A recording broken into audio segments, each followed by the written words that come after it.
Hi, I am Dr. Mohammad Mohtashim. I am a dermatologist and working in Skin 360 Clinic, Dodhpur, Aligarh. This is my first YouTube informational video, and here I would like to discuss some of the common skin disorders which we daily face in winters, and especially dryness, which is a very common factor in all these skin disorders which we daily face in our OPDs in winters. And I would also like to discuss how to prevent these skin conditions and also the use of moisturizers. तो सबसे पहले हम जानते हैं कि हमें dryness असल में क्यों होती है विंटर्स में इतनी ज़्यादा। तो ड्राइनेस के काफ़ी कॉज होते हैं विंटर्स में, लेकिन मैं यहाँ पे डिस्कस करूँगा सबसे 3 इम्पोर्टेंट कॉज। तो सबसे इम्पोर्टेंट कॉज है हमारी जो कोल्ड एयर होती है सराउंडिंग्स में, उसमें जो मॉइस्चर कंटेंट होता है वो काफ़ी कम होता है। तो मॉइस्चर कंटेंट कम होने की वजह से जो हमारे स्किन का मॉइस्चर वो एक्सट्रैक्ट कर लेती है एयर, तो हमारी स्किन भी ड्राई होने लगती है। एक सेकंड कॉज ये होता है कि हम रूम हीटर का यूज़ काफ़ी करते हैं। तो रूम हीटर क्या करती है, हमारे जो एयर का मॉइस्चर कंटेंट होती है उसे कम कर देती है, हमारी स्किन होती है वो ड्राई होने लगती है। थर्ड एक कॉज ये भी है कि हम बहुत लाइक करते हैं हॉट लॉन्ग शावर्स लेना। सर्दियों में हम बहुत गर्म पानी से नहाते हैं, बहुत लॉन्ग ड्यूरेशन के लिए नहाते हैं। तो उससे क्या होता है, जो हमारे स्किन के जो नेचुरल मॉइस्चराइजिंग फैक्टर्स होते हैं, जो हमारे स्किन में नेचुरल ऑयल्स होते हैं, वो सब वॉश्ड ऑफ हो जाते हैं, जिसकी वजह से स्किन में ड्राइनेस होने लगती है। तो ड्राइनेस के बाद हम डिस्कस करेंगे हमें क्या-क्या कॉमन डिसऑर्डर्स हो जाते हैं सर्दियों में। तो एक कॉमन डिसऑर्डर जो हमें सर्दियों में होता है वो है एक्जिमा, जो हमें किसी भी एज में हो सकता है। लेकिन सबसे ज़्यादा कॉमनली हम देखते हैं उसे ओल्ड पेशेंट्स में, जो एल्डरली पेशेंट्स होते हैं। एल्डरली पेशेंट्स में जो मॉइस्चराइजिंग कंटेंट होता है स्किन में बहुत कम होता है, हमारी जो स्किन होती है वो ऑयल प्रोड्यूस करना कम कर देती है ओल्ड एज में, जिसकी वजह से हमारी स्किन बहुत ड्राई होने लगती है, जिसे मेडिकल टर्म्स में हम ज़िरोसिस भी बोलते हैं। एक सेकंड कॉमन डिजीज़ तो हमें स्किन की मिलती है विंटर्स में, वो है सोरियासिस। तो सोरियासिस एक ऐसी डिजीज़ है जो किसी भी एज में हो सकती है और किसी भी सीज़न में हो सकती है, लेकिन सबसे कॉमनली हमें वो विंटर्स में मिलती है, क्योंकि विंटर्स में स्किन ड्राई होती है और ड्राइनेस एक फैक्टर है सोरियासिस को एग्रीवेट करने का। सोरियासिस में रेड लीजन्स होते हैं और उसमें सिल्वरी वाइट स्केल्स होते हैं। तो जब पेशेंट को इचिंग होती है उसके रैश में, तो जब वो स्क्रैच करता है तो उसके रेड लीजन्स वाइटिश लीजन्स में कन्वर्ट हो जाते हैं। तो ये एक बहुत इंपॉर्टेंट साइन है सोरियासिस में, जिसे हम ऑस्पेट साइन भी बोलते हैं। तो आपका जो डॉक्टर है, जो डर्मेटोलॉजिस्ट है, जब भी आपको देखेगा और आपको सोराइसिस है, तो वो ये टेस्ट करेगा स्लाइड से, वो स्क्रैच करेगा लीजन्स को। अगर आपके लीजन्स वाइट कन्वर्ट हो जाते हैं तो ये साइन है सोरियासिस का। थर्ड एक डिजीज है जो हमें देखने को मिलती है, वो है चिलब्लेन्स। चिलब्लेन्स हमारे हैंड्स में होता है, हमारे फीट में होता है, और कॉमनली फिंगर्स में होता है, हैंड्स में और टोज में होता है। तो जो हमारा ब्लड सर्कुलेशन होता है वो कम हो जाता है विंटर्स में, क्योंकि हमारी कैपिलरीज जो होती हैं, जो स्मॉल ब्लड वेसल्स होती हैं हमारे हैंड्स में और फीट में, वो कॉन्स्ट्रिक्ट कर जाती हैं। जो कॉन्स्ट्रिक्ट कर जाती हैं तो हमारे जो ब्लड का जो दौरान होता है वो कम हो जाता है, और हमारी जो फिंगर्स और टोज होती हैं वो स्वेलन कर जाती हैं, रेड हो जाती हैं, ब्लू हो जाती हैं, और इचिंग भी होती है काफ़ी पेशेंट्स में। एक लास्ट कंडीशन जो मैं बताना चाहूँगा, जो विंटर्स में काफ़ी हमें देखने को मिलता है, वो है ड्राई चैप्ड लिप्स। तो हमारे जो लिप्स होते हैं उसकी जो सरफेस होती है वो विंटर्स में ड्राई हो जाती है, क्रस्टेड हो जाती है, उसमें क्रैक्स आ जाते हैं, जिसे हम चैप्ड लिप्स बोलते हैं। तो इस ड्राइनेस को कंपनसेट करने के लिए हम क्या करते हैं, हम अब लिप लिकिंग करते हैं, हम अपने लिप्स को मॉइस्चन करने के लिए, लेकिन इससे ड्राइनेस और ज़्यादा बढ़ जाती है। Now in the last section I am going to discuss some of the important skin care tips which we can use effectively to prevent dryness.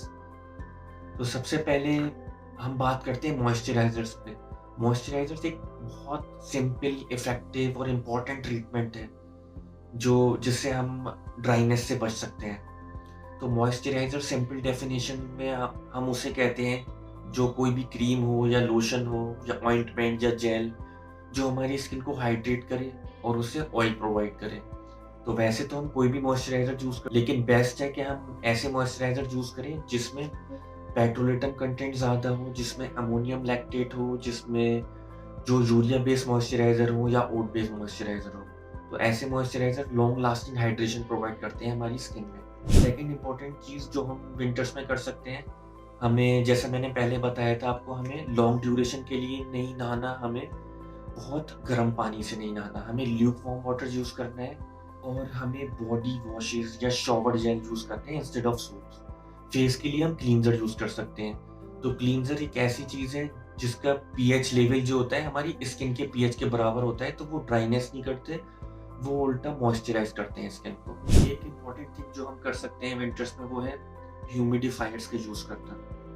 जब भी हम रूम हीटर यूज़ करें उसके साथ-साथ हम अपने रूम में ह्यूमिडिफायर्स भी लगाएँ, जो एयर का कंटेंट एयर में जो मॉइस्चराइजिंग कंटेंट होता है वो हाई करती है, मॉइस्चर कंटेंट हाई रखती है ह्यूमिडिफायर, जिससे हमारी स्किन ड्राई नहीं होती। और हम क्या कर सकते हैं, हमें ओवर एक्सफोलिएशन नहीं करना है, हमें ओवर स्क्रबिंग नहीं करनी फेस की। बहुत पेशेंट्स आते हैं मेरी ओपीडी में जो बताते हैं कि वो बहुत सारे सीरम्स यूज़ कर रहे हैं, जैसे विटामिन सी सीरम और रेटिनॉल सीरम। तो हम ये सीरम्स यूज़ कर सकते हैं, लेकिन हमें ये डेली यूज़ नहीं करना है, हमें मैक्सिमम ये हम ट्वाइस वीकली यूज़ कर सकते हैं। क्योंकि ये क्या करते हैं, ये एक्सफोलिएशन करते हैं और ओवर एक्सफोलिएशन से हमारी स्किन ड्राई होती है। और एक सबसे इम्पोर्टेंट चीज़ जो हम सर्दियों में भूल जाते हैं यूज़ करना, वो है सनस्क्रीन का यूजेज। बहुत लोगों को लगता है कि सनस्क्रीन जो है सिर्फ समर्स में लगानी चाहिए और जब हम कहीं बाहर जाएं या जब हम एक्सपोज हों सन में तभी हमें सनस्क्रीन लगानी चाहिए, और विंटर्स में सनस्क्रीन का कोई काम नहीं है। तो ऐसा बिल्कुल गलत है। सनस्क्रीन हमें विंटर्स में और ज़्यादा लगानी चाहिए समर्स के कंपैरिजन में, क्योंकि विंटर्स में क्या होता है, हमारी स्किन ड्राई होती है और सन की यूवी रेज और ज़्यादा डैमेज करती है हमारी स्किन को। तो सनस्क्रीन का यूजेज और ज़्यादा इम्पोर्टेंट हो जाता है विंटर्स में। और अगर विंटर्स में धूप भी नहीं है और चारों तरफ क्लाउड्स हैं, तो उसके बाद भी हमें सनस्क्रीन यूज़ करना है। इवन हमें घर में भी सनस्क्रीन यूज़ करना है। जो सन की जो अल्ट्रावायलेट रेज होती हैं वो क्लाउड्स को भी पास थ्रू करती हैं, और यूवी रेज हमारे घर में जो ट्यूब लाइट्स होती हैं उसमें भी होती हैं, हमारे किचन में गैस स्टोव में भी होती हैं, हमारी इवन मोबाइल में जो ब्लू लाइट होती है उसमें भी यूवी रेज होती हैं, हमारे लैपटॉप में होती हैं। तो हमें सनस्क्रीन घर के अंदर भी यूज़ करनी है।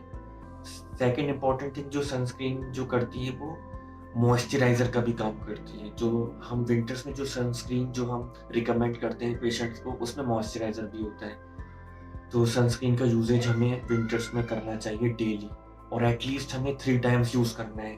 बहुत से लोग क्या करते हैं, सनस्क्रीन यूज़ करते हैं, हम बताते हैं कि आपको सनस्क्रीन यूज़ करना है, लेकिन वो बस एक बार लगा के छोड़ देते हैं। तो अगर आप सनस्क्रीन एक बार लगाते हैं पूरे दिन में तो वो कोई फ़ायदा ही नहीं करने वाली, क्योंकि सनस्क्रीन का जो एक्शन होता है वो सिर्फ 3 घंटे के लिए होता है और 3 घंटे के बाद वो इनएक्टिव हो जाती है, वो कोई काम नहीं करती।